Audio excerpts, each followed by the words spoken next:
Jesus? Amém. Levanta a tua mão para cá e diz em nome do Senhor Cristo, forma aleluia, de receber tanto para dar como também para receber. Amém. Aleluia, eu louvo a Deus pela vida de cada um. Vamos orar pela vida do nosso pastor Marco Feliciano, que vai estar trazendo a palavra do Senhor Jesus. Senhor nosso Deus e nosso Pai, eu te louvo, Senhor, e te enalteço, ó Deus, pela vida dos servos do Senhor. Pai, eu te agradeço por estar, meu Pai, por Deus, dividir essa tribuna, Senhor, diante desse altar, Senhor. Toma aqui teu servo, Senhor, meu Deus, na graça e na unção, como tem sempre usado, Senhor. Pai, aonde, meu Deus, levar, meu Pai, o som da voz do teu servo, meu Pai, como ferramenta nas tuas mãos, ó Deus. Pai, que venha, meu Pai, impactar essas almas, impactar o bairro Jardim Capivari, impactar, meu Pai, essa cidade de Campinas, ó Senhor. Assim, meu Deus, eu creio e acredito em nome de Jesus. E todos digam amém. Recebe o Senhor, servo do Senhor Gaspar, meu nome. Amém.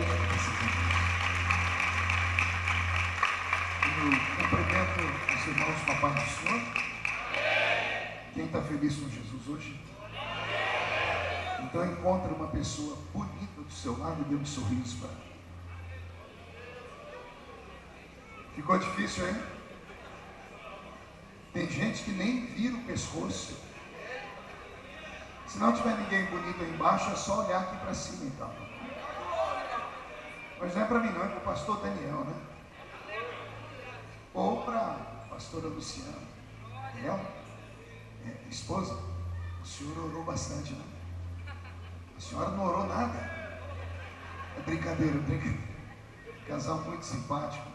Quero cumprimentar aqui também o pastor Rony, a pastora Iris, o pastor Paulo, a missionária Simone, o pastor Tiago, que orou por mim, a missionária Rosângela, e cumprimentar aqui também a Rosana Montanelli. Montanelli, obrigado pelo apoio que você deu à turma. O céu recompensa. E cumprimentar aqui o nosso vereador Ralph. Rafa, o meu pessoal é tudo analfabeta. É Rafa Zimbaldi. Se falar 3 vezes esse nome, está batizado com o Espírito Santo. Isso é uma linguagem nossa de crente, viu? Uma alegria ter você aqui, viu? Deus te abençoe. Todos os pastores que aqui estão, pastor de Goiás, qual é o seu nome, filho? Marcos. Que nome bonito você tem, não é? Tem mãe que sabe escolher nome, né? Chega até a me arrepiar tudo. Deus te use muito, tá? Obrigado pelo carinho e Deus realiza sonhos. Esse é o nosso Deus. Alguém trouxe Bíblia? Só acredito vendo. Que bom. A turma aqui da frente está armada até os dentes, né? Abra sua Bíblia comigo no livro do profeta Daniel. Livro do profeta Daniel, capítulo de número 10.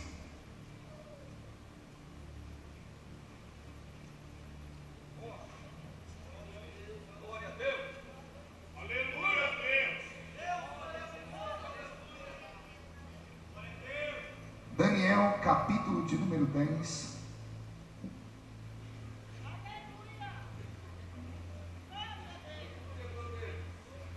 Quem encontrou, diga amém. Capítulo 10 do livro do profeta Daniel. Está escrito assim: no 3º ano do Ciro, rei da Pérsia, foi revelada uma palavra a Daniel, cujo nome é Beltesazar. A palavra era verdadeira e envolvia grande conflito. Ele entendeu a palavra e teve a inteligência da visão. Naqueles dias, eu, Daniel, pranteei durante 3 semanas. Manjar desejável não comi, nem carne, nem vinho entraram na minha boca, nem me ungi com óleo algum, até que se passaram as 3 semanas inteiras. No dia 24 do 1º mês, levantei os olhos e olhei, e eis um homem vestido de linho, cujos ombros estavam cingidos de ouro puro de ufaz. O seu corpo era como berilo, o seu rosto como um relâmpago, os seus olhos como tochas de fogo. Os seus braços e os seus pés brilhavam como bronze polido, e a voz das suas palavras era como um estrondo de muita gente. Só eu, Daniel, tive aquela visão. Os homens que estavam comigo nada viram. Não obstante, caiu sobre eles um grande temor, e fugiram, e se esconderam. Fiquei, pois, eu só e contemplei esta grande visão, e não restou força em mim. O meu rosto mudou de cor e se desfigurou, e não retive força alguma. Contudo, ouvi a voz das suas palavras, e ouvindo-as caí sem sentidos, com o rosto em terra. Eis que certa mão me tocou, sacudiu-me e me pôs sobre os meus joelhos e as palmas das minhas mãos, e ele me disse: Daniel, homem muito amado, está atento às palavras que vou dizer? Levanta-te sobre os pés, porque eis que te sou enviado. Ao falar ele comigo estas palavras, eu me pus em pé tremendo. E então ele me disse: não temas, Daniel, porque desde o primeiro dia em que aplicastes o teu coração a compreender e a humilhar-te perante o teu Deus, foram ouvidos as tuas palavras, e por causa das tuas palavras é que eu vim. Mas o príncipe do reino da Pérsia me resistiu por 21 dias. Porém Miguel, um dos primeiros príncipes, veio para ajudar-me, e eu obtive vitória sobre o rei da Pérsia. Amém. Feche a Bíblia, coloque no banco, na cadeira, e pegue na mão da pessoa mais perfumada do seu lado. Ainda dá tempo. Aperte a mão desta criatura com carinho até ela falar aleluia. Pentecostal que não faz barulho está com defeito de fabricação, não é? Vamos orar. Pai, nós te exaltamos e te glorificamos, e nós entendemos que dentro de alguns minutos e este ginásio ficará pequeno para o tamanho da glória que o Senhor vai mandar sobre nós. Os que vieram tristes começarão a saltar de alegria. Os que vieram se arrastando não voltam para casa se arrastando. Hoje voltarão voando nas asas de um novo tempo. E antes que eu comece a ministrar a sua palavra, cerque este lugar com a sua glória. E num raio de 5 quilômetros, onde houver um demônio alojado, eu dou a esses demônios segundos para sumirem daqui, porque se não sumirem, serão queimados pelo poder da sua glória que aqui será derramada. Rasgue os céus sobre a cidade de Campinas nesta noite. Manda anjos de fogo descerem aqui, que estes anjos desçam trazendo brasas de fogo nas mãos. Comecem a esparramar estas brasas entre nós, e onde houver um crente cheio do Espírito Santo, pega ele nesta noite, Jesus. Toma ela nas suas mãos esta noite e fala conosco, e fica conosco. É o que eu te peço agora e sempre. Toda a igreja diz: os que podem, tomem o seu assento aplaudindo a Jesus, porque Ele é bom, porque Ele é maravilhoso. Deus é bom, Deus é fiel, Deus está neste lugar. E eu queria saber se deu algum pentecostal para essa reunião.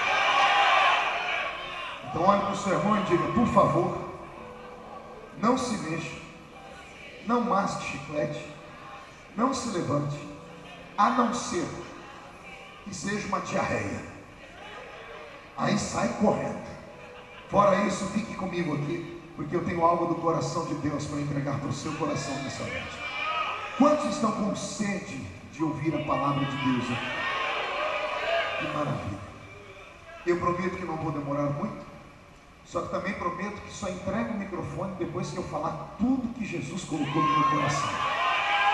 Eu já vou avisando: se eu conseguir traduzir em palavras o que Jesus me fez sentir, lembrando desse texto, alguns crentes não vão conseguir voltar para casa andando hoje, vão voltar voando nas asas de um novo tempo.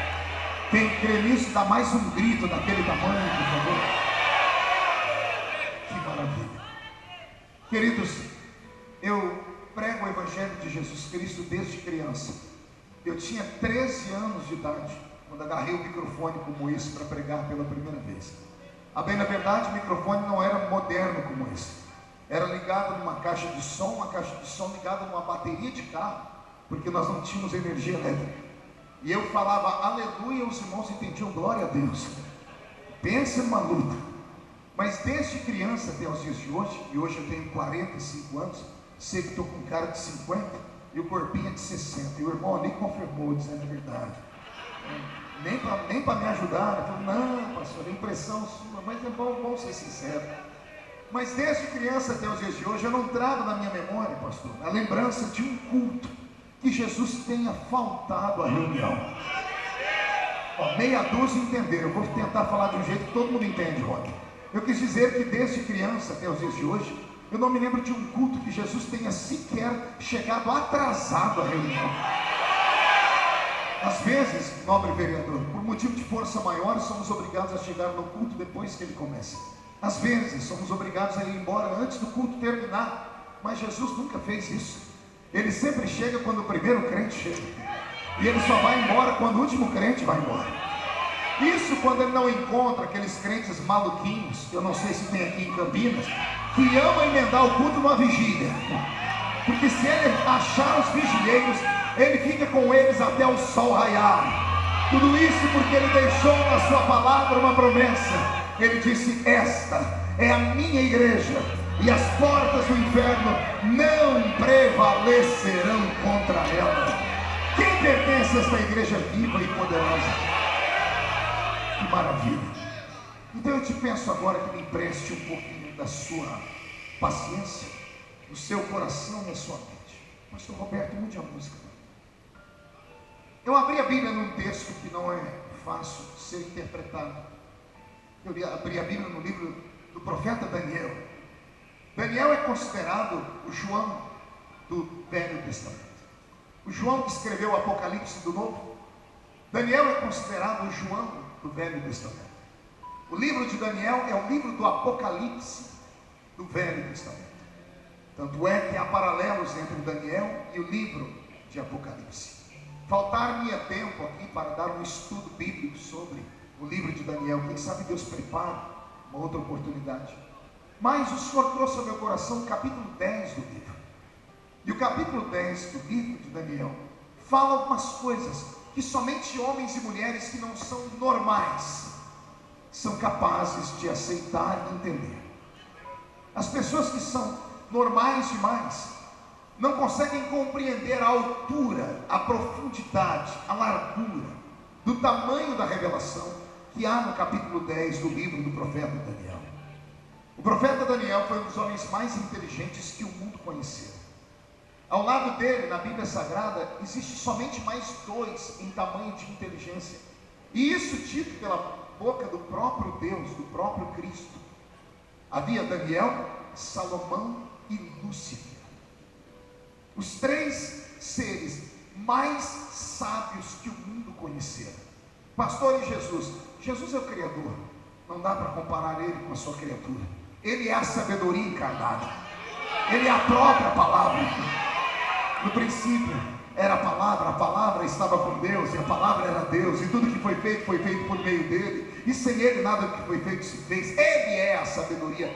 Mas entre criatura, esses três seres são os mais sábios que o mundo conhecera. Salomão e Daniel eram homens. Agora pense em dois homens que foram considerados com a mente de um anjo, que é Lúcifer. A Bíblia diz que os anjos foram feitos maiores do que nós, não apenas em estatura, mas em poder, habilidade, em unção, em autoridade. Então, quando a Bíblia diz que Daniel era inteligente, é porque inteligente ele era de verdade.